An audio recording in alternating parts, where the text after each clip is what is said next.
Sandra Mel, bonjour, bienvenue à la Bibliothèque universitaire du Havre.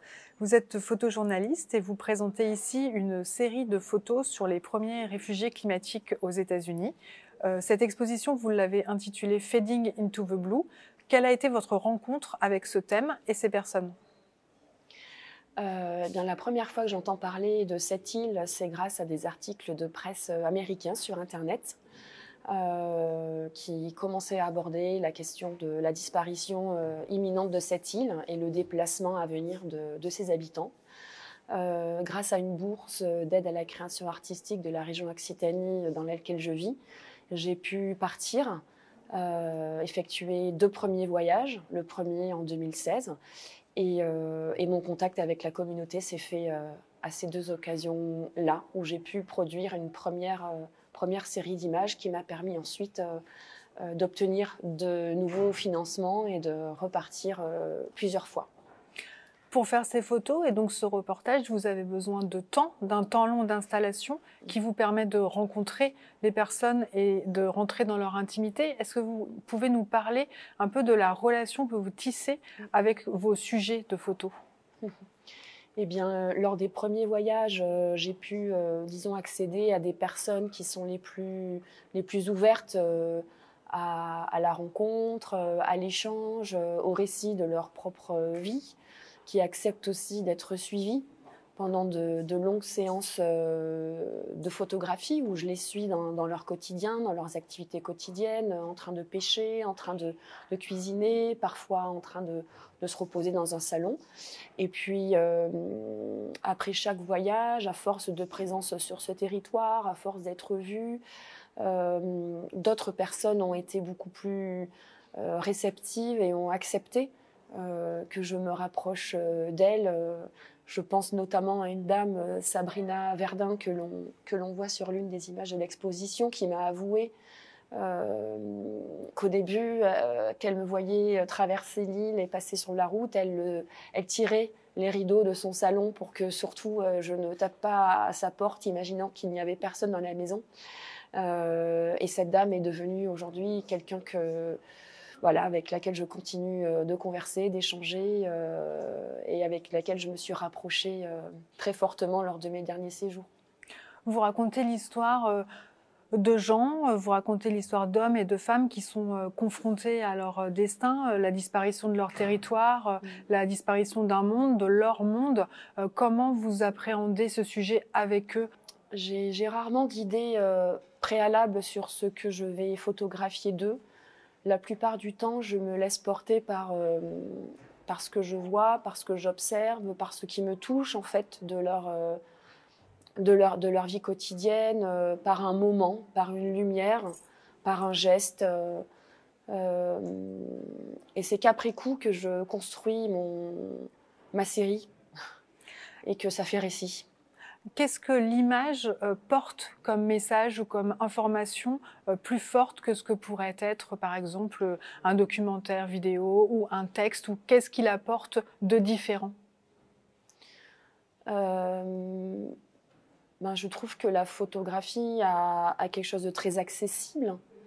Aujourd'hui, tout le monde peut faire des images, ce qui ne veut pas dire que tout le monde peut faire de bonnes images, mais en tout cas, tout le monde peut se saisir de cet outil-là.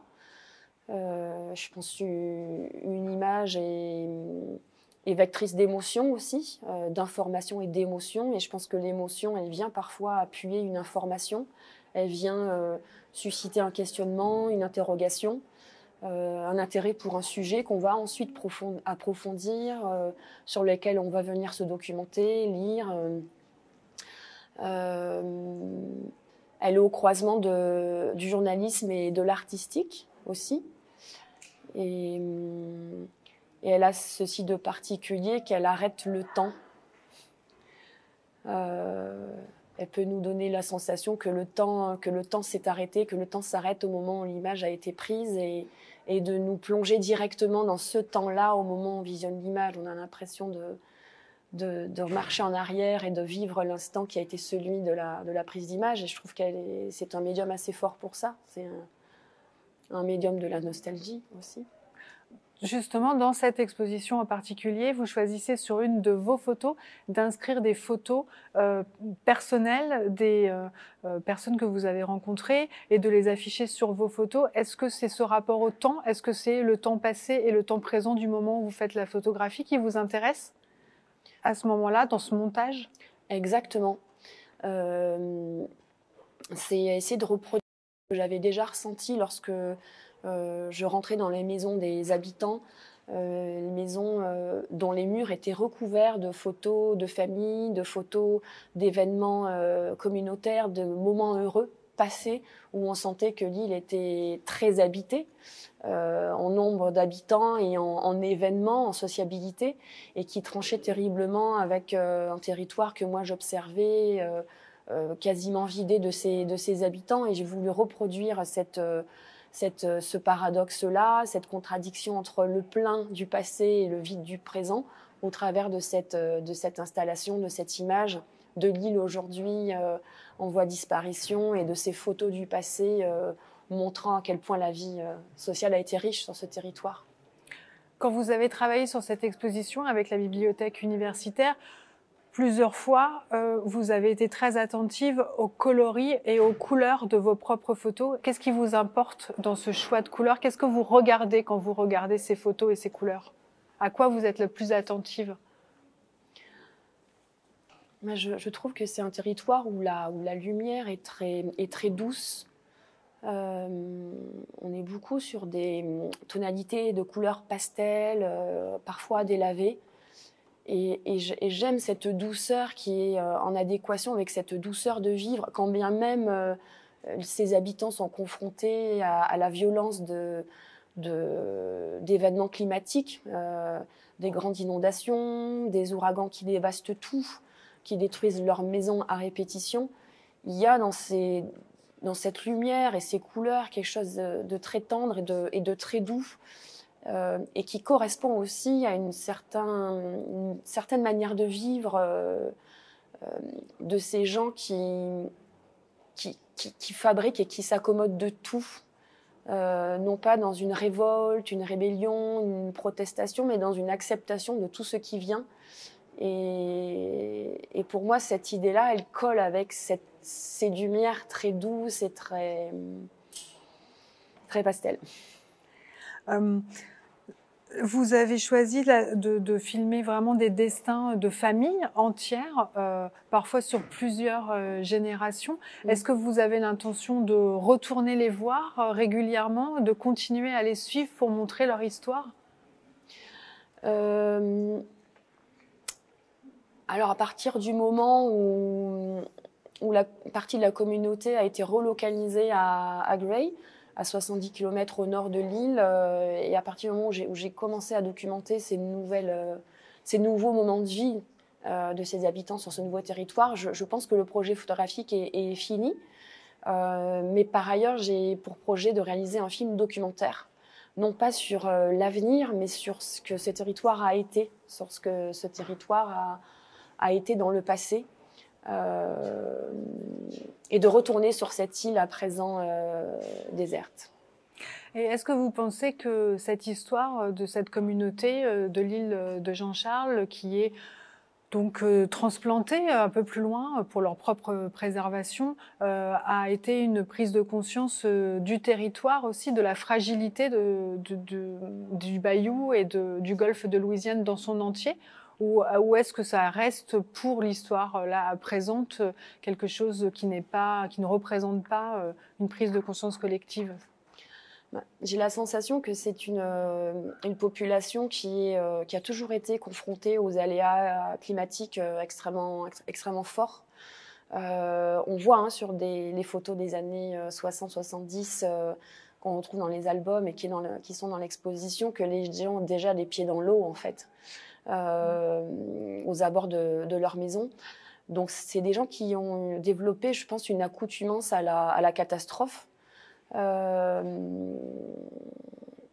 et que leur relogement n'a pas nécessairement éveillé une prise de conscience de la dangerosité du climat, mais que ça va encore dans cette idée que Les choses arrivent, on ne peut pas les arrêter, on y est confronté depuis toujours et on compose avec, comme on peut. Et là, avec l'aide de l'État, pour être relogé. Il y a beaucoup de photographies. Est-ce que vous pourriez en choisir une qui vous tient à cœur parce que, pour des raisons différentes, est-ce qu'il y en a une que vous souhaitez nous commenter en particulier? Je choisirais la photo d'Edison, qui est en train de pêcher au bord du bayou, à l'entrée de l'île. Et en fait, Edison est la première personne que j'ai rencontrée la première fois que je suis allée là-bas. Et c'est chaque fois la première personne que je rencontrais les 7 autres fois où j'y suis allée en premier. Et c'est quelqu'un qui avait décidé de ne pas se relocaliser à Gray, puisque très attaché à ce territoire où il est né, où il a grandi, où il a rencontré sa femme, où il a élevé ses enfants. Et donc il faisait partie des rares habitants à vouloir rester sur l'île. Et cette photo a été prise à ce moment-là, au moment où une partie de la communauté était déjà partie et où lui avait décidé de rester vivre là-bas. C'est une personne qui m'a fait rencontrer beaucoup d'autres personnes sur l'île, avec qui j'ai passé beaucoup de temps, sa sœur Auxilia, son beau-frère Marc Naquin. Et Edison est décédé à la période des fêtes de Noël l'année dernière. Et aujourd'hui, sa femme Elisabeth vit toute seule dans la maison qu'ils ont toujours partagée ensemble. Et elle ne partira pas. Voilà, elle ne partira pas. Vous êtes à la fois photographe, mais également vidéaste. Vous avez tourné déjà quelques images d'un futur film sur l'île de Jean Charge. Qu'est-ce que l'image, qu'est-ce que le film va apporter à votre reportage de photos? Moi, je suis très sensible au son aussi, à la musique. J'écoute beaucoup de musique. Et très sensible à la dimension sonore aussi d'un territoire.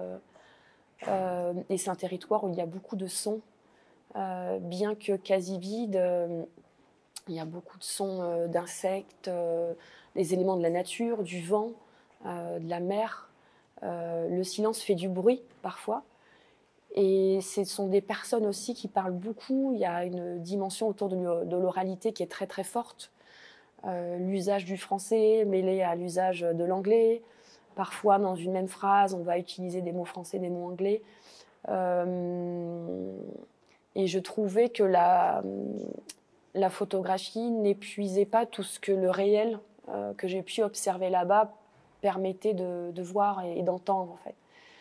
Donc, d'où la volonté de pouvoir restituer cette dimension sonore-là